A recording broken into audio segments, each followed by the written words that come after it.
Hello, everyone. I'm Castiel. I'm your teaching assistant or TA for the EMBA 533 Section B, which is a monthly section in the winter 2022 quarter. I'm going to make a series of short videos for you to prepare you for the first few lectures. In this first short video, I'm going to talk about how to draw a process flow diagram in this class. First of all, we need to know the elements of a process flow diagram. And in this class, we are going to emphasize three elements. The first element is boxes. They are used to present the activities or resources.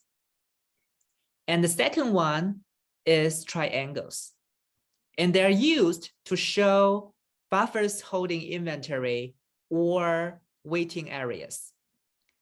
And the third one is arrows, and they're used to indicate the flow of the flow units. And usually arrows are connecting the boxes and triangles.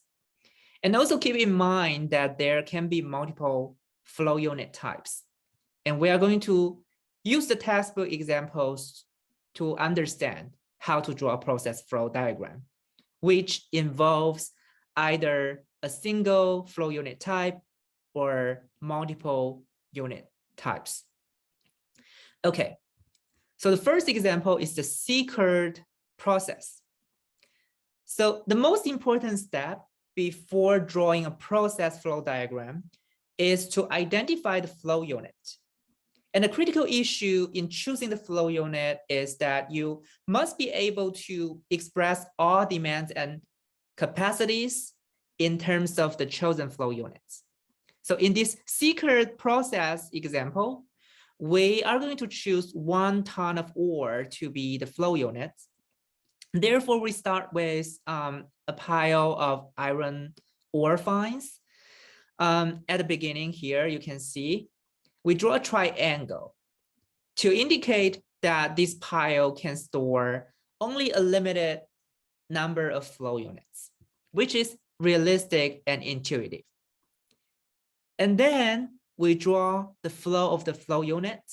Okay, we start with the pile of iron ore fines, and then we encounter our first activity or our first resource, which is the preheater. So the first activity is preheating, which is achieved through an inflow of high pressure air being blown into the preheater from the bottom. And this step dries the iron ore fines. Okay, this information is probably only marginally useful for the operations management. And there are many other details described by the textbook, which I'm not going to elaborate in this short video.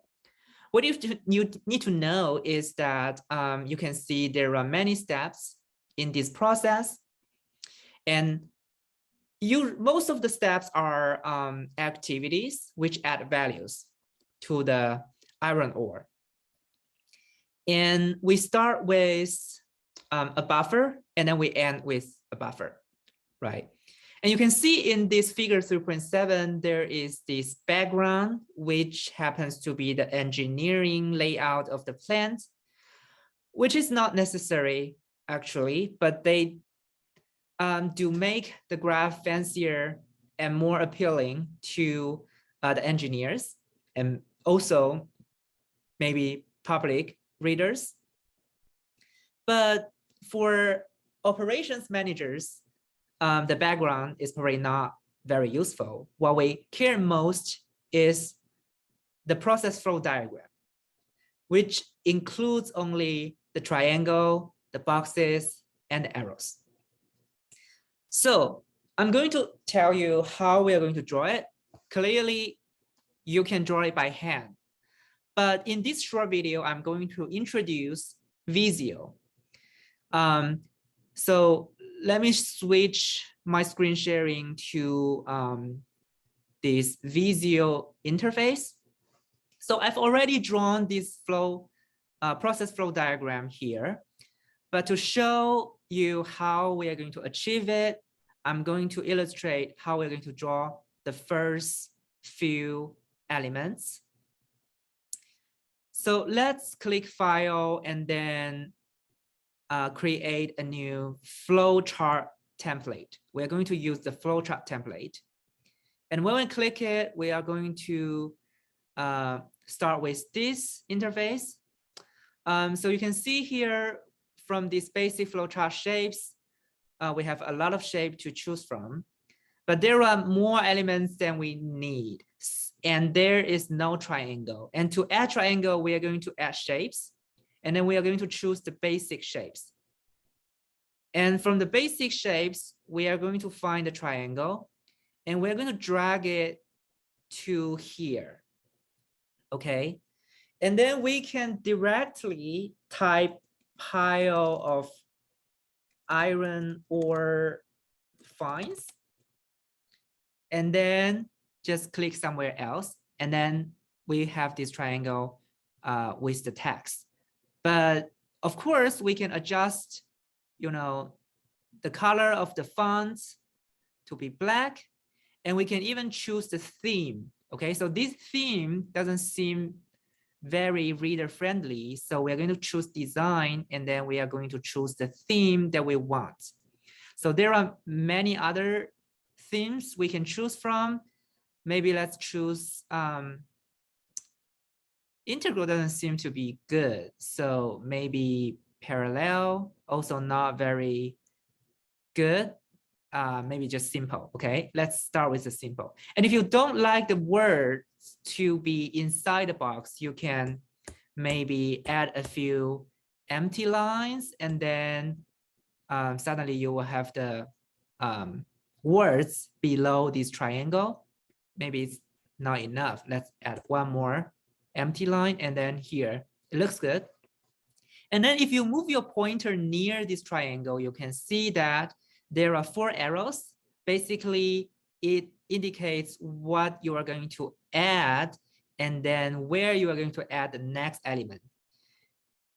So we are going to add the next element below the triangle, and we're going to add a box. Usually we choose the rectangle instead of the square.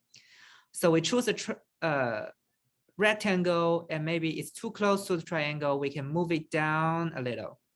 Okay, we can move it down. And then we can type preheater.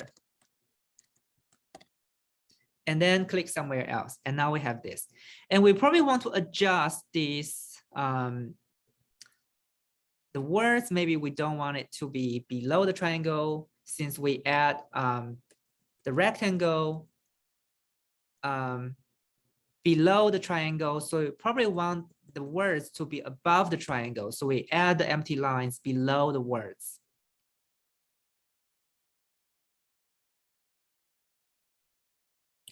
Okay, I just cut out a portion of the video to shorten this video because I intend to make a short video. Plus, I feel that up to that point, you should be able to understand how to draw a process flow diagram using Visio. So the next thing that I want to discuss with you is how to draw a process flow diagram using Microsoft Word document.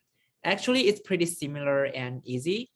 Let me share an interface of the Microsoft Word document. And from here, you may have a slightly different interface, but basically you can add shapes. I think it's under illustrations if you are using the local Word app, but I'm using this online version. So it's under drawing, and then you can add shapes, and under shapes, you can find triangle, okay? And the difference is that you have to drag the triangle out, and you can decide the shape and the size of the triangle, such as taller or, wider. And then you can, of course, add text directly, or you can use text box. Okay, if you use text box, again, you have to drag, and then you can add a text. But this text box has a white background, and if you want to make it transparent, you have to remove the the shape field, and you probably want to choose no field, okay?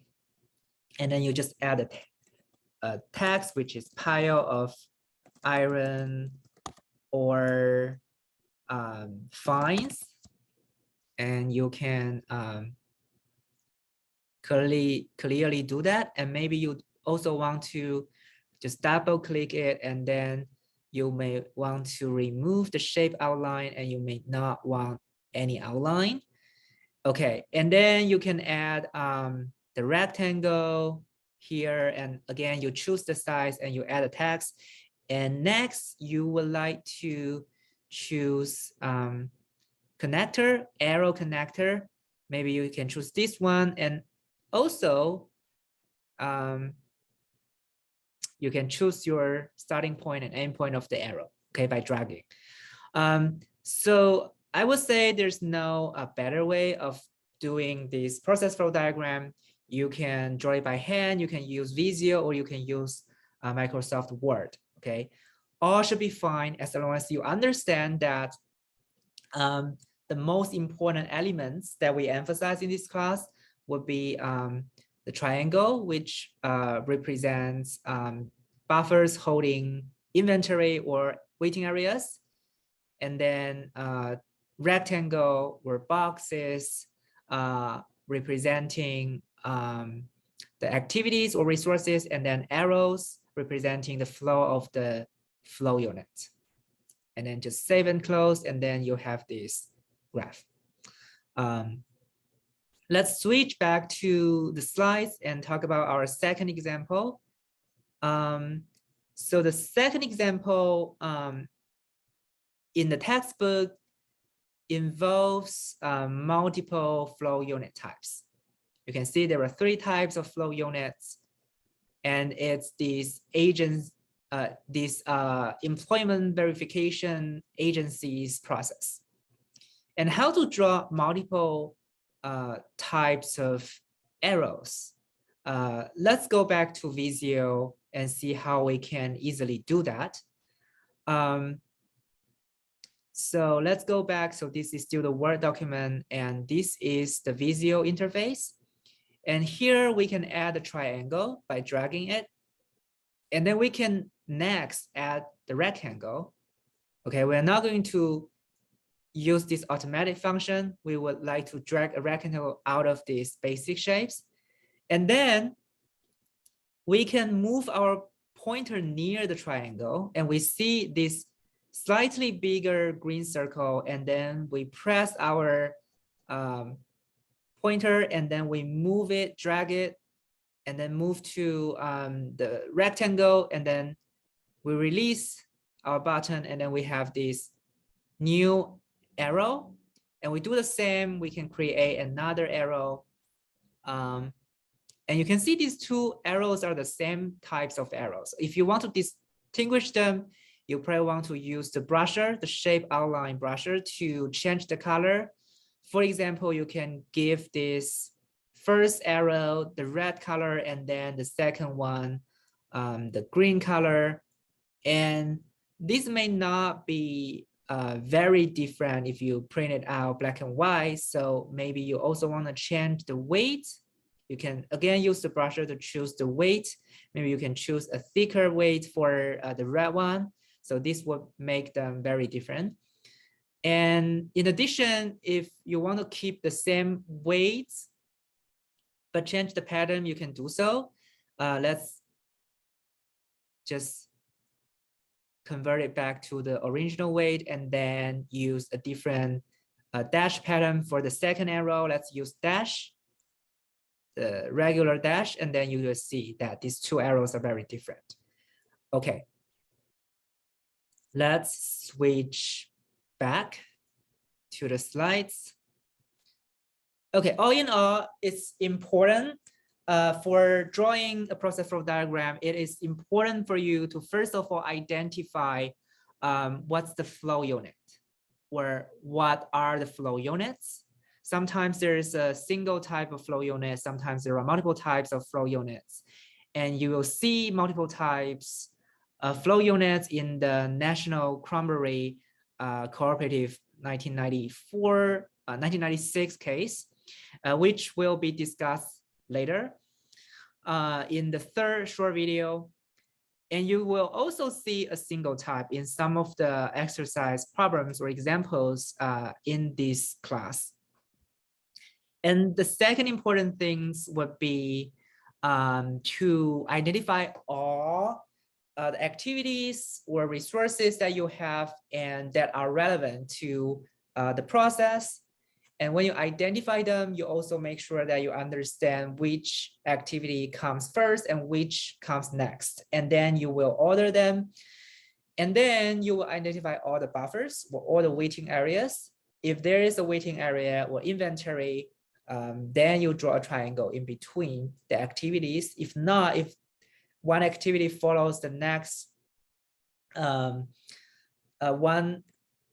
follows the previous one immediately without waiting, then you don't have a triangle in between.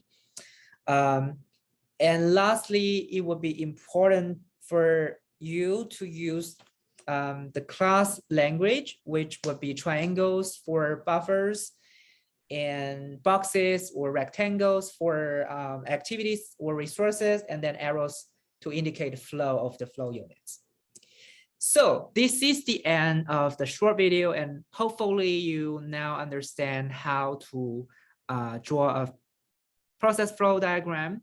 And in the next short video, I am going to talk about how to identify the bottleneck. And see you in the next short video. Thank you for watching.